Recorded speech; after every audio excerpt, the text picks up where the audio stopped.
No Man's Sky expeditions are one of my favorite things in video games right now. I've done every single one at least twice. If you aren't familiar with expeditions, they're milestone achievement challenge modes of the game that you start by creating a new save while the expedition is live. I'll give you the very fast rundown here on what's in Expedition 8, and then we can all get back to it.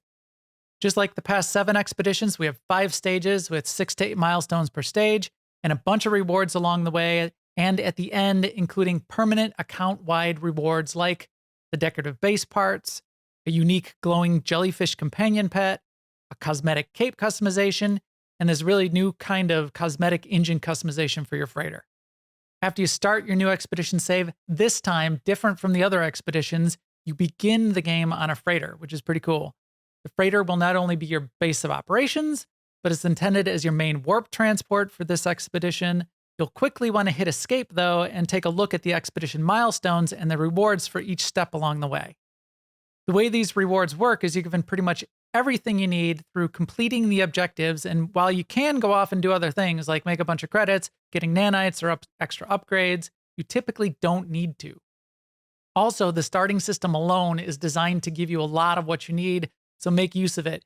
You can get a ton of the objectives done all in the starting system. Okay, here's a quick rundown of tips for getting going with the Polestar expedition. Settings. You can play with multiplayer on, which is kind of cool in an expedition, but I highly recommend turning PvP damage off in network settings. Then you'll start by needing to repair your freighter, but they also give you a ship to go gather materials from the planets. Hop on down there to kick things off.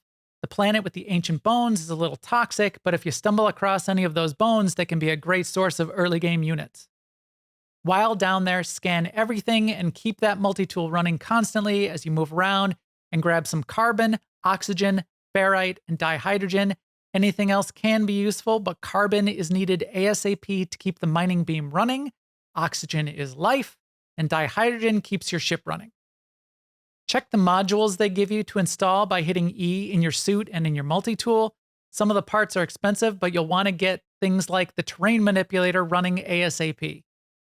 Once you have the terrain manipulator running, grab a bunch of copper from those starting planets as well.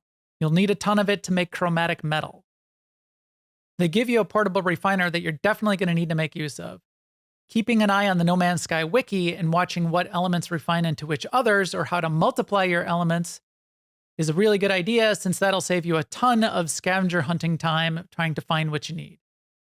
For example, after you get 40 dihydrogen, you can use the refiner to make as much as you want from there by making dihydrogen jelly in your inventory, and then using the refiner to get 50 back out of it.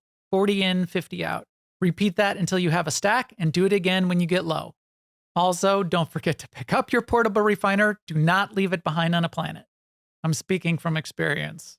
Storage isn't really a problem this expedition, as you start with a fair amount and quickly unlock the storage expansions in your freighter.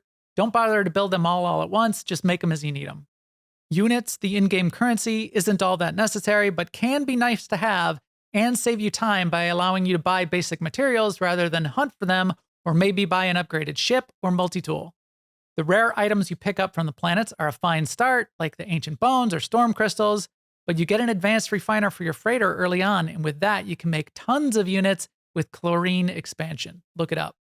If you want an extra boost and you've got them, don't forget you can get your Expedition or Twitch rewards from the Quicksilver vendor on the Nexus after you warp out of the first system into the next one. After that, it's just a matter of checking off the achievements and working through the list all the way to the end. That's it for the quick tips. If you want more details, then comment below and I can put together another video. Now I'm getting back to the expedition, so that's it for your short answer.